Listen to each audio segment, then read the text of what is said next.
부산이 굉장히 먼데인데 이렇게 우리가 우여곡절 속에 지금 1시간 반 정도가 우리 사람들하고 그래서 예배를 좀 빨리 끝내야 된다 그런 또 올라가는 계획도 뭐 이렇게 해서 제가 오늘 이 시간에 여기서 무슨 설교를 할까 하다가 우리의 참전 기념일을 우리가 이렇게 참전하고 참배하고 예배를 드릴 수 있는 그런 시간이었기에 저는 오늘 설교 제목을 본문을 중심해서 좋은 친구들이라는 말씀을 드립니다.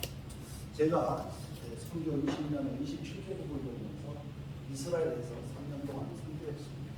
그곳에 갔을 때에 많은 랍비들과 또 교수들과의 대화를 하는 가운데 보면 그들은 메시아주의를 부정하고 있고 예수를 부정하고 있습니다. 그리고 그들은 오로지 모세, 오경, 호라만을 하나님의 말씀으로 여기고 있고 제가 하나의 그 가족을 하면은 우리가 그 숙소에 가서 밥을 해먹는데 뭣도 모르고 시장에 가가지고 삼겹살을 생 삼겹살 사다가 놓고 그 다음에 또 야채를 사서 이렇게 놓고 막 부으려고 하는데 문을 그다음에 두들겨요. 그래서 누구실까 문을 딱 열었더니 우리가 말하는 동사무소에서 직원이 나와요. 직원. 와, 그건 뭐냐? 그릇 꼽는 나왔대. 그릇. 무슨 그릇을 꼽냐 했더니 고기 담는 그릇과 그 다음에 야채 담는 그릇이 구분되어 있는데 그것이 잘 지켜지고 있는가라고 감사합니다. 우리는 뭣도 모르고 고기를 야채 담는 그릇에다가 담아놨어요. 거기서 딱 적혀 있어요. 이게 무엇을 의미하는 것이냐? 유대인들은 아주 그 율법에 크게 막혀 있습니다. 그리고 원죄를 부정합니다. 저희들이 한 주간 동안 크게 지은 죄가 있으면 금요일 저녁에 후두를 짓고 그 다음에 피파를 머리에 쓰고 그리고서는 성도 자기 식구들 떼고 어디 가냐? 가서 서서 두 손을 번쩍 들고 하나님, 야훼 하나님이여, 내가 지난 한 주 동안 이런 죄였으면 막 고백합니다. 고백합니다. 이게 딱 끝나는 순간 뭐냐? 자기들 의인. 그래서 몸 기부수하고 허리 쫙 펴고 그 다음에 율법책을 주면서 돌아왔었어요. 아주 당당하게 나오는 분들이 뭐냐? 유대인들이에요. 이런 사회적 구조에 있는 그런 곳에 예수님께서 나타나셔서 그들이 어떻게 하든지 간에 이 사람은 하나님의 아들이라고 하고 이상한 짓들을 하고 있으니까 이러면 이 사람을 어떻게 정죄하려고 마태복음 22장 34절로 39절 40절까지 보면은 예수님에게 율법사가 묻습니다. 당신이 메시아냐? 그러면 율법의 계명 가운데 뭐가 제일 크냐? 당신이 생각하는 계명을 좀 얘기해봐라. 그랬더니 뭐라고 얘기죠? 너 하나님을 사랑하라. 밑으로는 내 이웃을 내 몸과 같이 사랑하라. 이게 선지자의 가르침입니다. 하시면서 친구를 위해서 자기의 목숨을 버린 자보다 더 큰 사랑이 없고 이게 제일의 계명이라고 말씀하셨습니다. 그래서 오늘 이 본문의 말씀을 중심해서 오늘 우리는 시부리들은 네 가지의 사랑을 가지고 있어요. 헬라어로 보면은 사랑하면 우리는 그냥 영어로 어머니 또 사랑 애자를 붙여서 다 그걸 포괄적으로 하지만 그들은 네 도막으로 나와서 첫째 아가페 사랑이라고 주장합니다. 이건 뭐냐? 신과 인간의 관계입니다. 절대적인 사랑 관계. 두 번째가 뭐냐? 엘로스 관계. 이거는 부부 애틋한 그 애정을 표현해서 이런 관계. 그 다음에 또 보면 펠리아 사랑이 있습니다. 이건 친구와 친구들의 관계. 그 다음에 또 스톨게 사랑. 이거는 혈연 관계, 동물적 사랑. 이런 것들을 구분을 했는데 왜 그렇게 구분을 했을까라고 봤더니 율법에 명시되어 있는 이 그들의 사랑은 아가페적 사랑에서 끝을 내고 있지만은 예수님은 이 신약시대에 오셔서 내가 해야 할 일들이 무언가를 그들에게 알리고자 하는 것이 뭐냐? 아가페적 사랑을 가지고 이제는 뭐냐? 에노스적이고 펠리아적이고 그리고 스톨게적인 이런 사랑으로 덮어서 우리 주님이 다시 우리를 정원한 몸을 가지고 신부로서 신랑을 맞이하는 기분으로 우리가 어떻게 했냐? 살고 있어야 되는데 그런 살려고 하면 뭐냐? 정결해야 되지 않습니까? 정결한 삶이 뭐냐? 하나님이 우리에게 주신 사랑입니다. 서로가 사랑을 베풀고 있으라는 겁니다. 근데 그 중에서도 최고로 중요한 게 뭐냐? 부부관계도 있죠. 그 다음에 자녀들 관계도 있어요. 근데 오늘 성경의 본문은 예수님이냐? 좋은 친구를 위해서 목숨을 걸 수 있느냐는 겁니다. 내 부모를 위해서, 내 아내를 위해서, 남편을 위해서 목숨을 내놓을 수 있습니다. 자녀들을 위해서 내놓을 수 있어요. 그러나 네가 너와 남남인 친구를 위해서 목숨을 내놓을 수 있느냐? 이 경지에까지 들어가려면 뭐냐? 아가페적 사랑이 수반돼야 되고 조명화가 되지 아니하면 그렇게 할 수 없다고 하는 것입니다. 그 일을 담당하신 분들이 먼저 문준경 선교사 같은 분입니다. 손양한 목사님 같은 분입니다. 서선평 이런 선교사 같은 분들이 이 사랑을 베풀었습니다. 오늘 저와 여러분들은 이 땅에서 주님 오신 날까지 해야 할 일이 뭐냐? 사랑을 베풀어야 이것이 정원한 여자가 해야 할 그러한 사명이다. 그런데 오늘 여기 6.25의 전날에서 우리나라는 4,300년 동안 970여 번이나 외부의 침입을 받으면서 이 나라가 위기에 풍전등화 같은 그러한 나라가 되어 있었어요.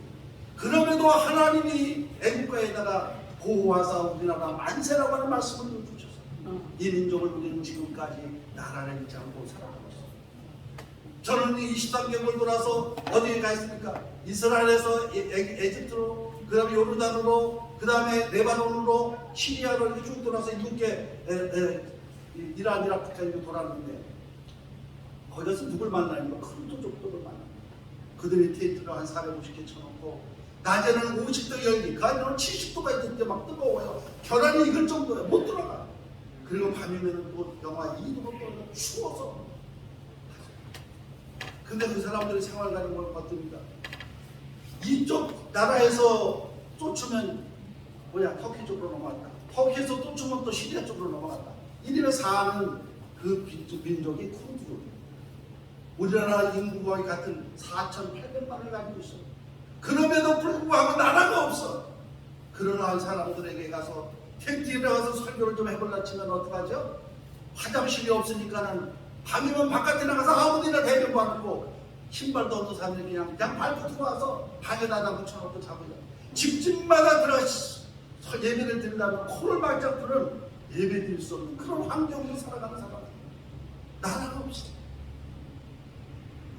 그래서 제가 그거 위해서 나라의 중요성을 깨달았어요.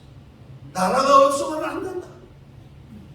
그거를 내가 어디서 느꼈고 그러면서 그렇게 했는데 그 사람들이 신앙과는 또 철저해요. 또 이슬람화되어 있어가지고 그 신앙은 누구도 그걸 건들 수 없는 그런 민족들입니다만 오늘 본문에서 말씀드리고 싶은 건 뭐냐면은 오늘 유엔 참전 기념관, 오늘 여기 목사님이 어느 곳인지 모르지만 제가 해외에서 있다가 이 나라의 애국심 가지고 한국에 들어와가지고 제가 지금 메가다 기념사업회에 이사하면서 사무총장을 맡고 있습니다. 지금 미국과 교류하고 있는데 이 목사님을 우리 임원으로 좀 모셔야 되겠구나 하는 생각이 들었습니다. 역시 모르지만은 이 나라가 그렇게 얼마나 중요한 것인가를 여러분들이 좀 인식하자는 말에서 오늘 좀 말씀드리는데 우리나라 4,300년 동안에 970번이나 더 침범받아도 하나님이 버려지지 않은 이 나라, 지켜주신 나라, 앞으로도 지켜주시라고 저는 믿습니다. 그렇다면 이 나라를 누가 지켜줬어요? 그 중에 하나가 유엔군들이 6.25의 전쟁 시기에 21개 국가가 비전투요로는 5개 나라, 그리고 전투요로는 16개국이 조선이라는 나라가 어디 있는지도 몰랐다고 그래요. 인터뷰를 해보니까. 에디오피아 같은 나라는 사람 군인들하고 대화를 해봤더니 조선이 어디 있는지도 모르는데 유엔에서 제의를 해서 가서 거기 도와줘야 된다니까 자기 민족이 바로 그 6.25 직전에 나라의 그런 엄청난 어려움을 겪은 걸 알고 나는 조선이라는 나라가 우리같이 이렇게 어렵게 됐겠구나. 그냥 그거 생각하고 무작정 와가지고 여기 우리나라에 왔다는 것입니다. 와서 이 사람들이 우리나라를 사수하느라고 얼마나 많이 희생했어요. 여러분 그 중에 제일 우리 좋은 친구가 첫째가 미국입니다. 미국은 우리나라의 이 6.25 전쟁에 이 나라를 구해주려고 와가지고 죽은 사람이 몇 명이냐? 36,940명. 제가 그래서 그 통계를 이게 숫자에 대한 개념이 어떻게 날까 하고서는 제가 인터넷에 들어가서 목동 목동 그 운동장을 한번 생각해봤어요. 제가 거기 갔다 왔거든요. 거기 갔더니 목동 그 운동장이 15,511석이에요. 근데 미국에서 와서 우리나라 도와주겠다고 죽은 사망자가 36,940명. 두 번을 거기다가 집어넣고도 남아 그런 인구를, 그런 젊은 군인을 우리나라에다가 희생시켜줬어요. 우리나라 군인들은 13만 7천 명, 더 많아요. 그리고 이 16개국이 와가지고 이게 이 나라에다가 사망을 한 사람들이 몇인가로 봤더니 17만 8,569명. 부상자 수가 55,022명이고 실종자 수가 28,612명이고 포로자 수가 14,158명. 이러한 희생의 대가를 16개국이 치러줘서 우리나라를 보내주셨어요. 이들이야말로 좋은 친구가 아니고 누구겠습니까? 우리의 좋은 친구. 그래서 우리나라를 이렇게 만들어놓고 삼천리반도 금수강산 좋은 이 나라를 만들어 주었는데 좌파 정권 15년을 통해서 이 나라가 지금 만신창이가 되어 있습니다. 나는 안타깝습니다. 어쩌다가 이 나라가 이렇게 경제되고 쉽게 10개 나라가 되었다고 이렇게 주장하는데 어떻게 하다가 우리나라가 지금 이 모양이 있고 있습니다. 그들의 좋은 친구가 없었으면 우리는 적과 독인이 되었을 것입니다. 아마 부산에 우리가 저는 민방위 강사로서 또 예비군 전문 강사로서 돌아다니면서 강의할 때 그런 내용을 좀 많이 알고 있어요. 이승만 박사가 여기에 제일 먼저 피 나오셔서 낙동강에 마지막 물을 깃대었어요. 천안교에서 이것도 먹고 목사님도 많고 이 부산이라는 나라를 이 지역을 통해서 기도로 낙동강 전선을 막은 걸 믿으시기 바랍니다. 이 부산이 굉장히 중요한데 이러한 도시 국가에 아니 어떻게 작가 정권이 와서 그런 우리나라를 5년 동안 망쳐놓은 이만저만 망쳐놓은 대통령이 버티지 살고 있을까?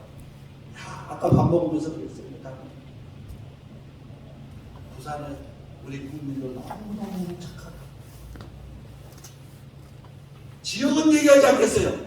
만약에 저쪽 지역에 박근혜 대통령, 전두환, 이명박이가 가서 살겠다 대통령이 하면은 과연 받아줄까? 저는 그래서 부산을 오늘 와갖고 문재인이가 여기서 경호 얼마나 겁이 나면 60명씩이나 데리고 와가지고 정착합니다. 그런데도 그걸 그냥 담을 넘지 않네요. 이 부산 시민들 축하합니다. 또 존경합니다. 우리 특히 강석정 목사님 아주 애국자이신데 강 목사님 존경해 필요합니다. 맥주 장면도 끌어안아주는 그게 뭐냐? 예수님의 사랑입니다. 오늘 예수님께서 우리에게 이어가시는 말씀입니다. 사랑으로. 그래서 오늘 우리나라를 16개국이 대표해서 우리나라를 이렇게 지켜주셨어요. 그래서 이제 몇 가지 성경경 목사님은 너무너무 좋은 글을 보여주셨어요. 그래서 성 목사님의 글을 다시 한번 대립하면서 말씀하시네요. 지금 다리가 너무 아프셔서 지금 오늘 수술 들어가셨어요. 근데 그 목사님께서 저희 글을 하나 보내주셨어요. 우리나라가 유엔을 통해서 이 나라를 회복하고 유엔의 도움으로 나라를 지킨 나라에서 유엔 사무총장을 배출한 나라 우리나라다. 이렇게 그러고 외화벌이 노동 수출 나라 저런 독일이나 방산에 가서 리비아에 가서 돈 벌러 오던 이 나라가 노동 수입국이 됐다. 우리나라에 돈 벌러 오려고요. 동남아에 가기만 하면 목사님 나 한국 가게 해주세요. 난리 치고 있어요. 숭늉 먹는 나라에서 커피 왕국이 됐어요. 집보따리 나라에서 재벌 나라가 되게 하셨어요. 가마 타고 다니는 나라에서 자동차 수출하는 천국의 시대를 만들어줬어요.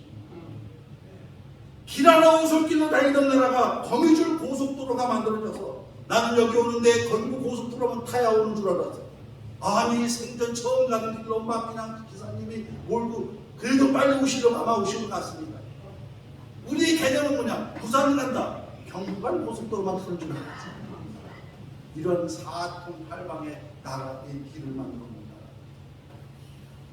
거북선 하나 만들어서 외국을 침략했던 나라가 이제는 선박 수출의 제1국이 되어 있어요. 대장간에서 새를 두들겨갖고 호밀 만들고 그 다음에 그러던 그 나라가 제철 왕국이 되었어요.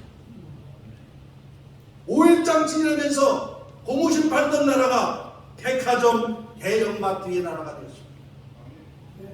비행기 없던 나라에서 지금 이제는 그냥 초음속 전투기를 생산하는 나라가 되었습니다. 화 쏘는 나라에서 전차, 대포, 전투기를 전 세계로 수출하는 나라가 되었습니다. 단을 먹으며 개수나무 부르던 나라에서 단을 정복하는 위성을 쓰는 그런 나라로 발전했습니다. 판소리 나라에서 K-팝 수출의 나라가 됐습니다. 천막극장 나라에서 세계적인 영화 배우와 팝스타들을 배출하는 나라가 되었습니다. 마라톤만 1등하던 나라에서 태권도, 수영, 빙상, 골프, 양궁, 배드민턴, 탁구, 펜싱, 야구 등에서 1등하는 나라가 되었어요. 그리고 올림픽을 개최했습니다. 국민소득을 10불 나라에서 3만 5천 불의 세계가 인정하는 세계 1위 경제선진국이 되었습니다. 이제 말씀을 마칩니다. 우리는 이런 나라가 유엔이라고 하는 나라.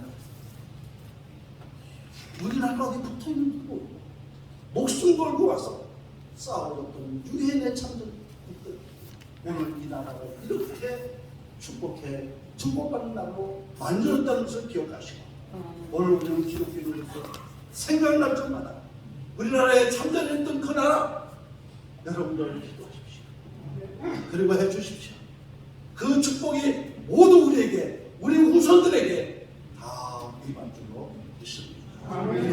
하나님 오늘 부족한 쪽을 세게 세우시고 6.25의 전란 속에 유엔군 참전국을 통해서 하나님 이 나라를 구해 주시고 경제 10대 강국으로 만드는 역할을 해주신 그 좋은 친구들이 있었습니다.